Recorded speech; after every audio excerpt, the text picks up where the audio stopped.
news.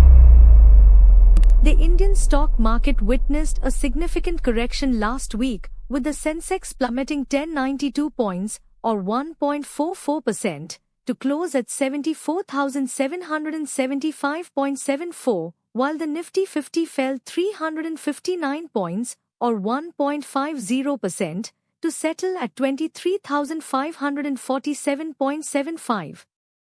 This decline is significant, considering the market capitalization of the Indian equity market stands at a staggering 2,43,35,000 rupees crore.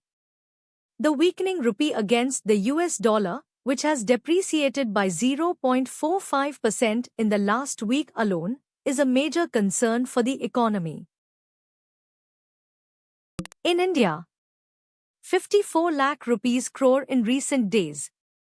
The biggest laggard among these behemoths is Reliance Industries, whose market valuation plummeted by 46,078.3 rupees crore to stand at 17,87,039.40 rupees crore. This massive erosion in value has significant implications for the Indian economy, as these firms are major drivers of crecimiento and employment. The impacto will be felt across various sectors, including banking, finance, and real estate, which often have significant exposure to these companies.